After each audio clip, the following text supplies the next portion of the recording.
What's up, everybody? How you guys doing? Looks like we have 5,000 viewers today. Wow, it's a lot, man.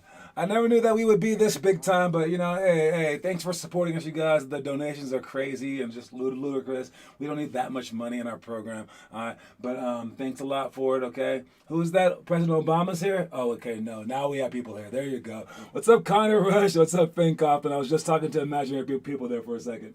One day, though, one day we will grow. One day. All right. But first, it needs to start off with us convincing our own members to watch. All right. And that process is going to be hard. I mean, like, literally, like I say that this is going to be like a religion one day, right? Who's this?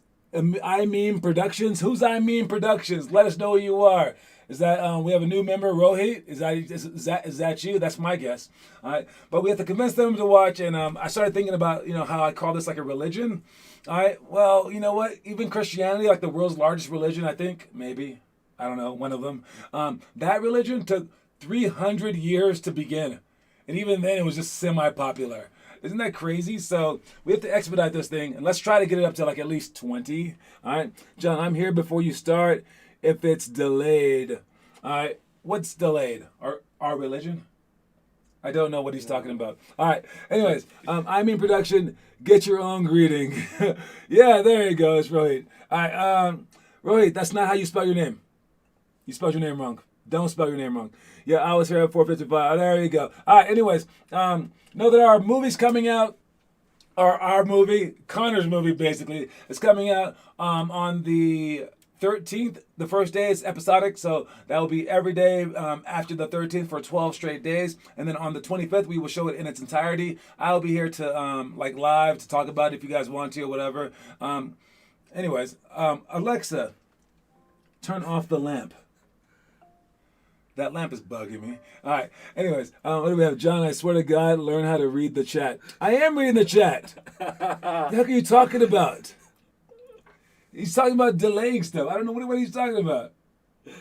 I don't know. I don't know what you're talking about. The delay of the camera. I'm pretty sure. I guess. I don't know. Anyways, let's begin. We got our quote of the day. Life secret, write your own story, okay? We were talking about this earlier, all right? Bryson and I, who's right here. Let me get the guest cam revved up, all right? Here's the guest cam. There goes Bryson, all right? So, life secret, write your own story. And we were saying, like, if you could write your own story, what would you write? And then we started thinking, and like, you do write your own story.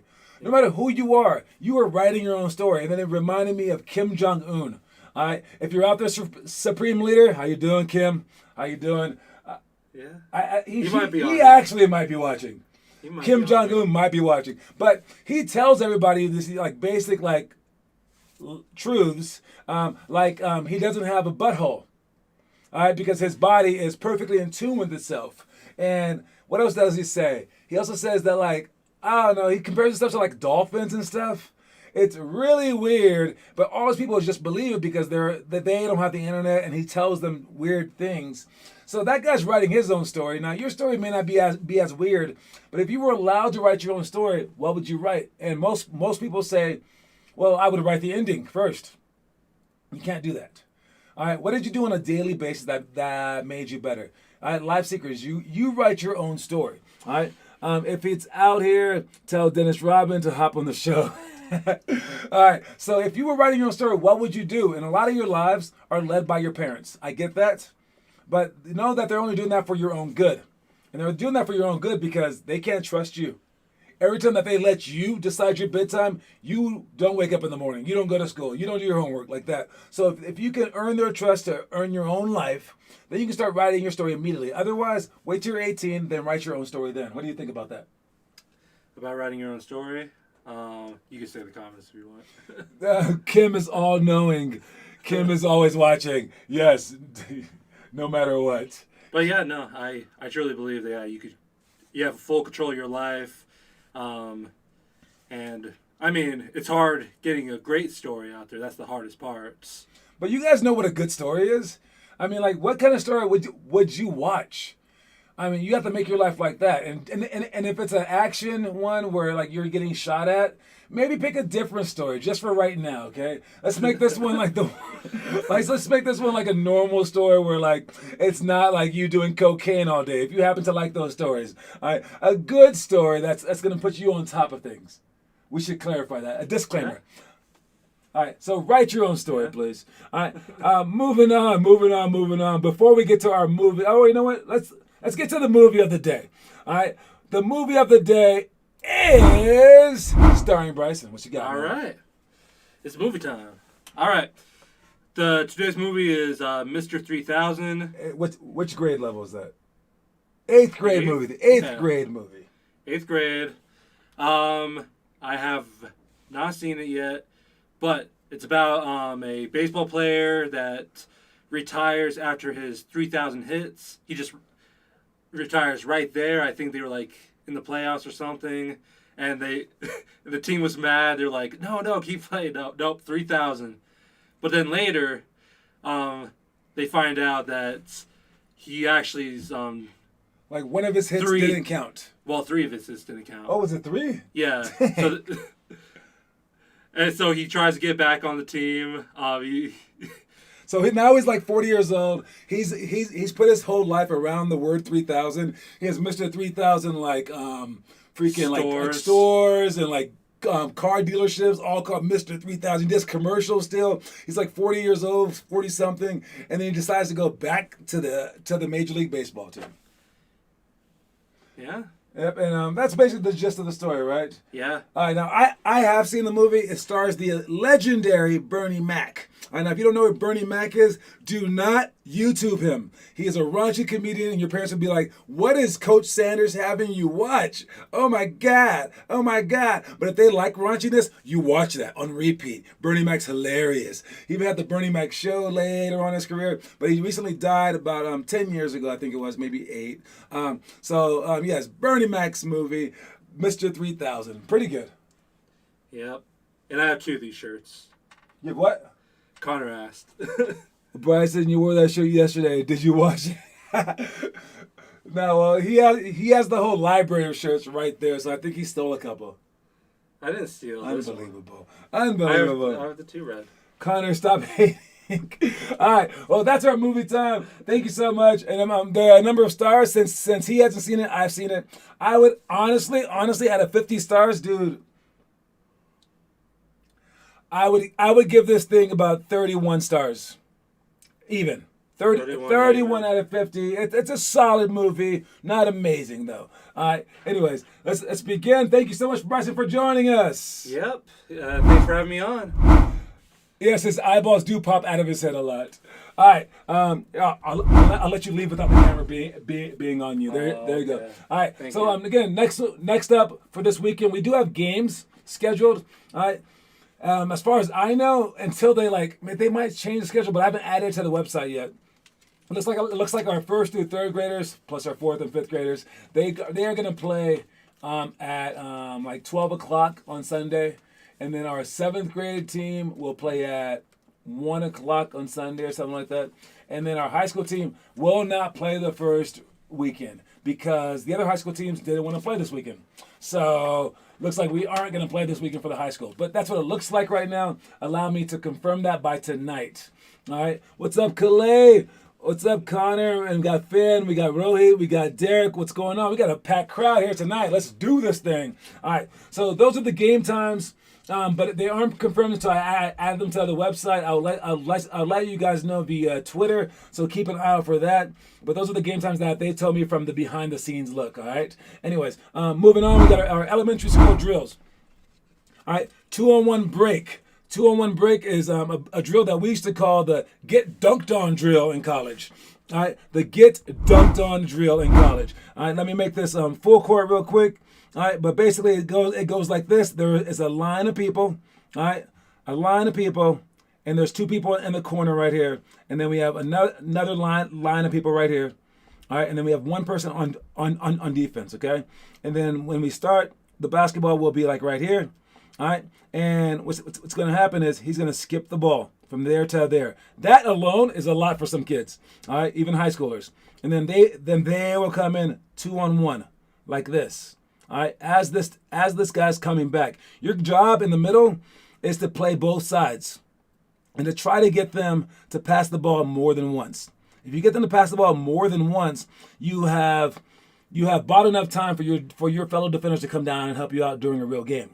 All right, but offensively, you want to come as hard as you can, and you don't stop until he stops you. You're going in to dunk it.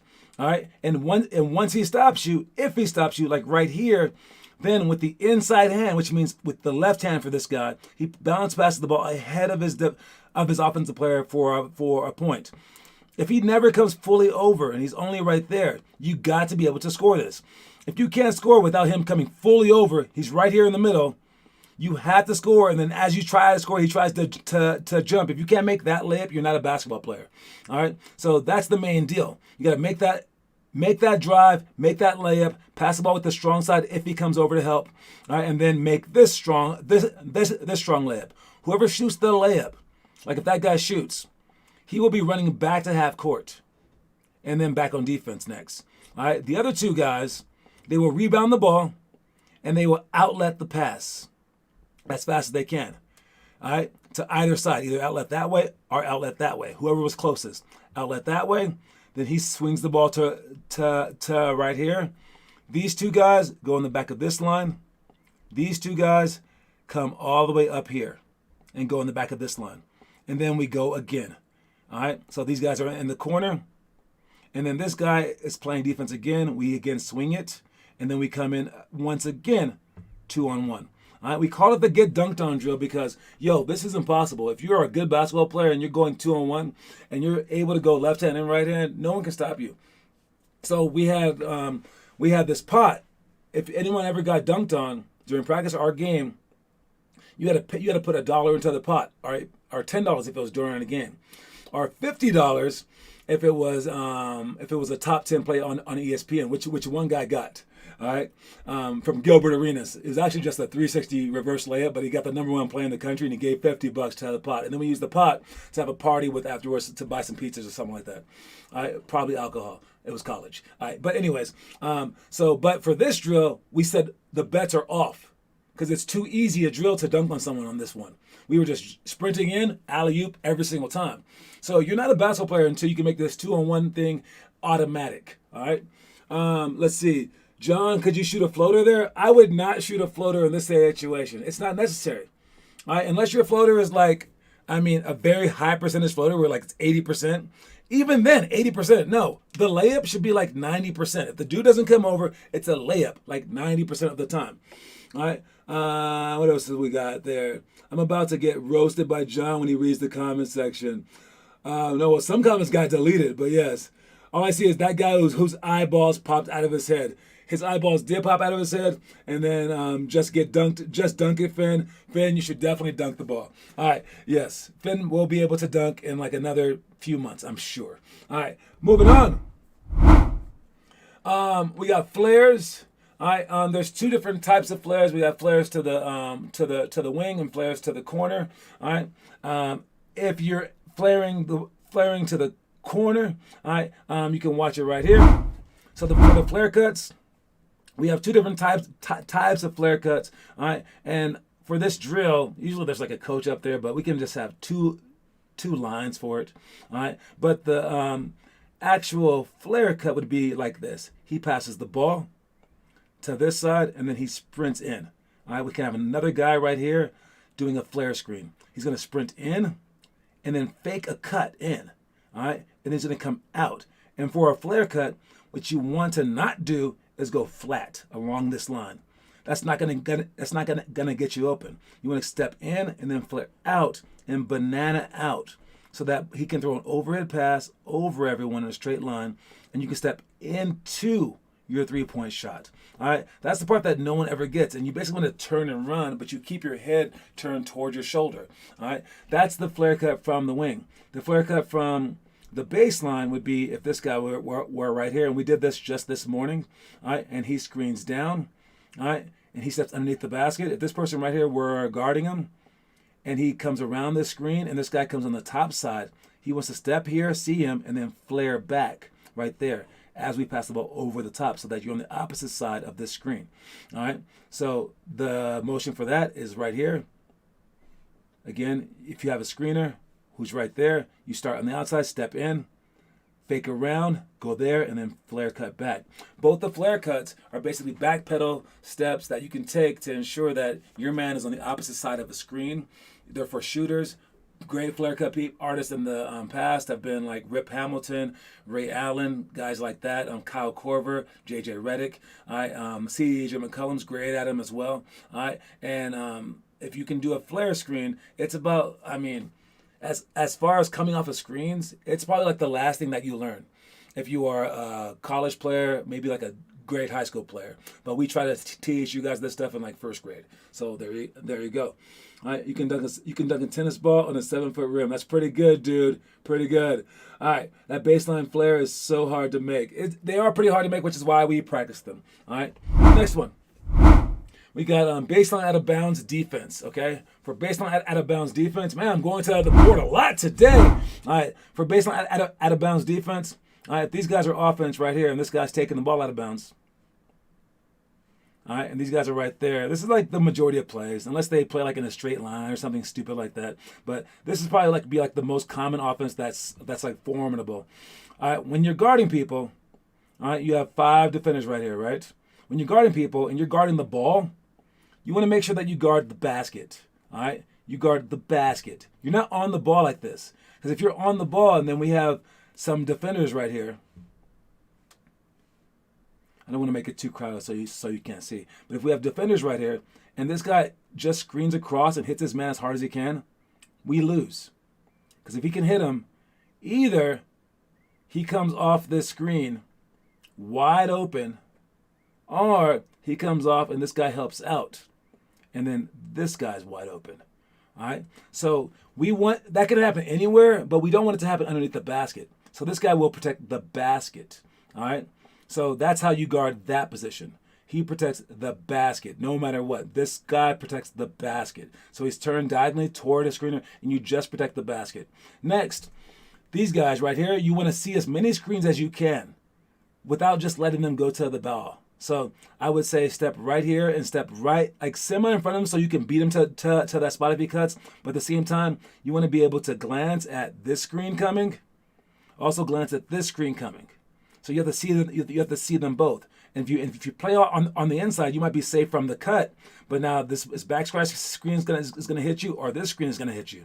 So if you play slightly on the outside, you protect yourself. Same with this guy, slightly on the outside.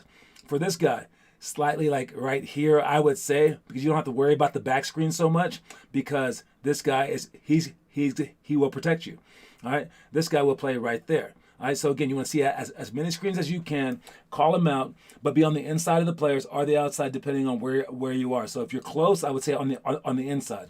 If you're one of the outside guys right here, you play slightly on the outside. And this guy's the most important part. You protect the basket.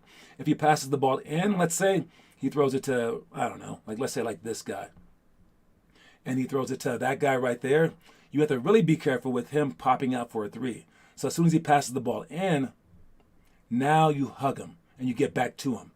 Okay? That's how we do baseline out of bounds defense. All right, moving on. Let's see. Yeah, for real, Finn, did you play pro? You talking about Finn or me? I played overseas. But Finn Kaufman, yeah, he's a professional. 3rd grade championship and won in Taiwan, Lithuania, and some other places. That's what I did, yes. All right. Let's see, 5-second count extension. All right, this is where you come up with some smart basketball, okay?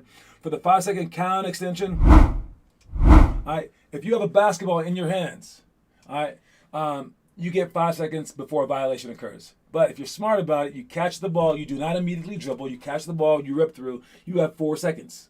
As soon as he hits 4, and you get to see the referee count like this, as soon as he hits 4, dribble the ball. Just in place, you can dribble the ball, maintain it, and your hand away from the defender. The referee will switch hands and then count with the other hand. Then if he gets to 4 again and you still can't find someone, or you can't drive or something like that, then you pick it up. That's worst case scenario, but still, then the referee will switch hands again. So you basically will get a 12-second count extension. And in your plays where you guys do everything in 8 seconds or less, 12 seconds having the ball in your hand, you should be able to get open during that time. All right, so don't get eager, don't get antsy and thinking, oh my God, I gotta throw the ball away. No, calm down. You have 12 seconds, okay? Take your time, glance at the referee, and see that. All right. Next one is 4 to 9 seconds down by 3. Let's call it 5 seconds down by 3, baseline out of bounds. All right, if we're on the baseline and we are down by 3 and we have the ball with 5 seconds left, I say we definitely probably need a 3. All right, but you don't need to shoot the first shot. All right, you can penetrate and then kick to someone if there's about 5 seconds left. If there's 3 seconds left, you have to catch and shoot. Great screen, right? If you have an open layup, however, like a wide open layup, yeah, you can take it. If it takes you like less than a second to score, but then, I mean, if there's no timeouts and there's running clock, we're screwed. So you have to see those. So I would say look for a 3-pointer, hit a 3-pointer, and then don't foul after you hit it. If you do get a wide open 3-point shot, you can shoot it right away because that gives us a chance to rebound and then kick out. Make sure not everyone's crashing during that time. Someone has to be out to receive a pass. That's some really smart thinking right there. If you can stay out while your guys are rebounding and then ask for the outlet pass, that's some creative thinking. All right.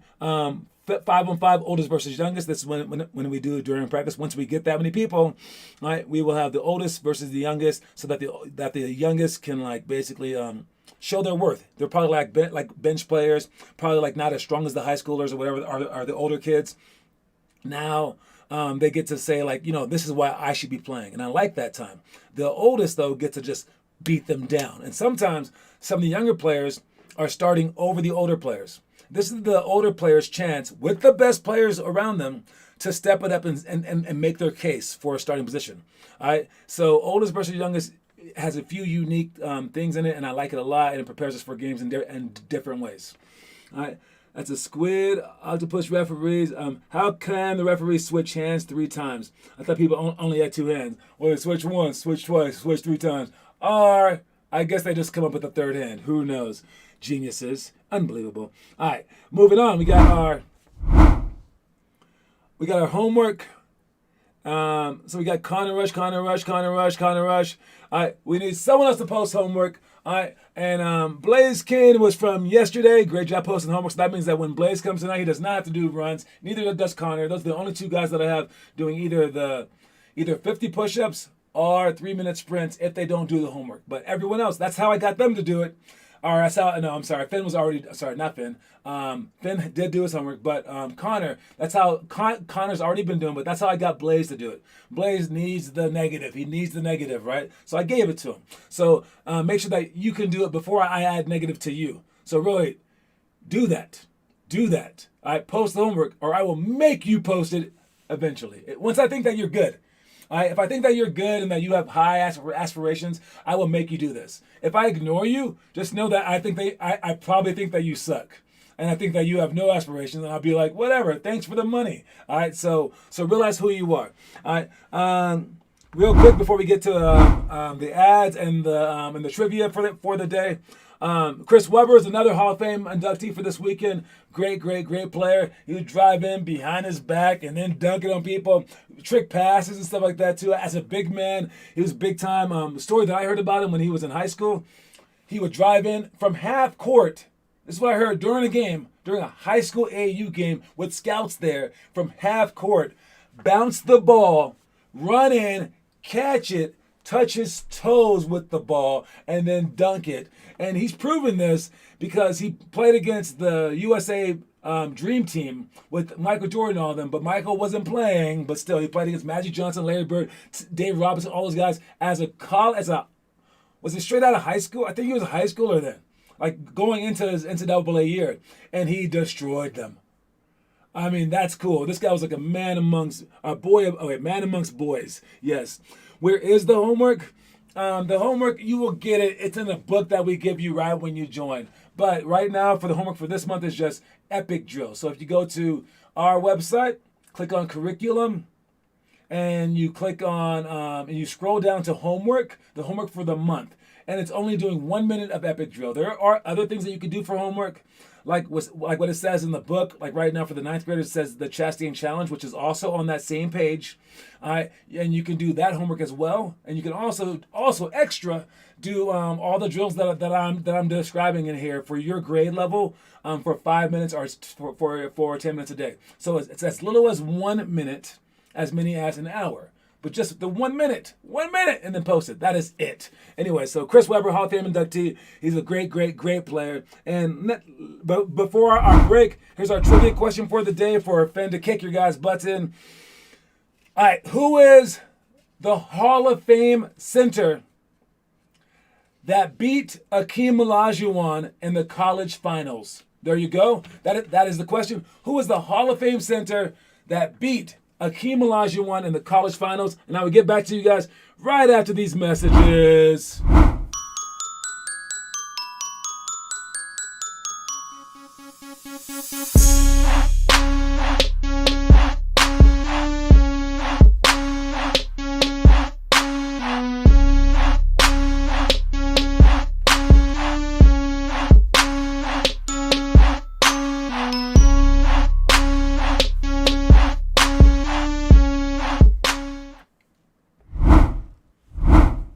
right, we got no one with the answer yet, but the trivia question is, who's the Hall of Fame center that beat Akeem Olajuwon in the NCAA Finals? All right, let me know. And it was not David Robinson. It's not David Robinson. David Robinson played at a Navy, and they never made the NCAA Finals.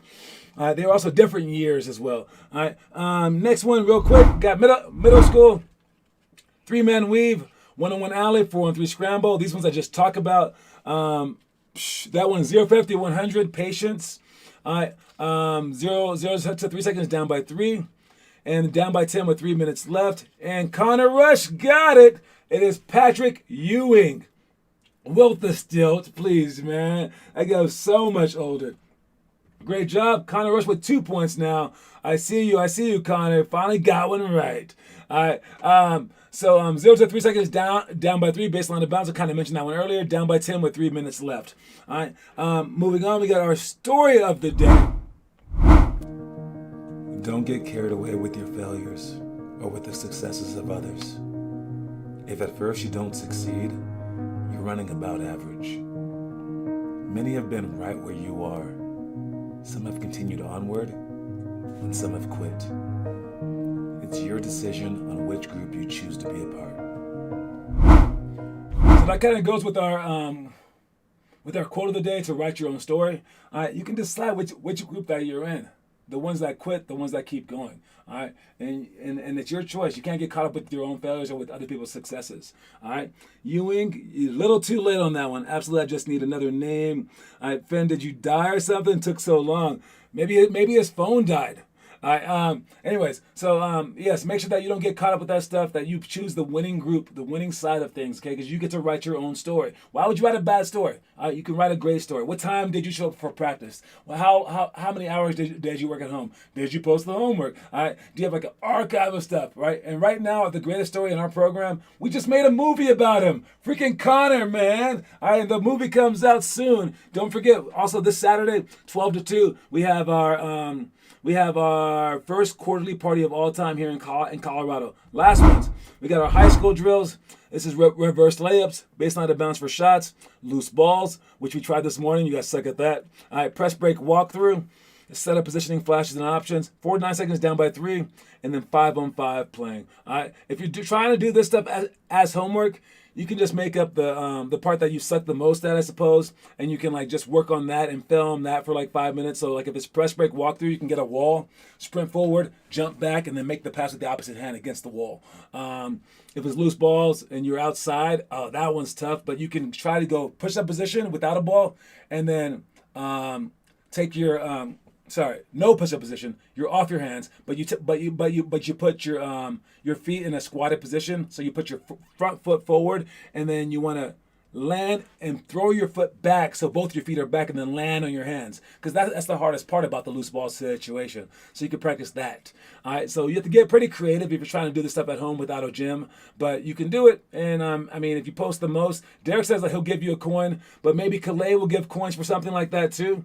All right. So let me know. And you were on the Chromebook, man. You're all Googled out, baby. All right. So, anyways, great job with everything, guys. Don't forget your quote of the day is life secret. Wait, I'm on both cameras now, dude. Whatever. You can have me twice. All right. Life secret. Write your own story. All right. Life secret. Write your story. That's the quote of the day. So when I ask you that practice, don't forget it. Life secret. Write your story. It's a five-word quote. Sunday, Monday, Tuesday, Wednesday, Thursday. That is tomorrow's quote of the day. If you're coming tonight, you got to look at the past thing that we just did yesterday. All right. Anyways, I'll see you guys tonight. Hopefully tonight Roy comes, and then we can get him sworn in. If there's other people there, I might add an additional person so you can up your initiation time. So whatever your initiation time was, you can do better now. Maybe. Anyways, you guys. All right. I will talk to everybody later. And Reese's Pieces, homie. Cue my outro.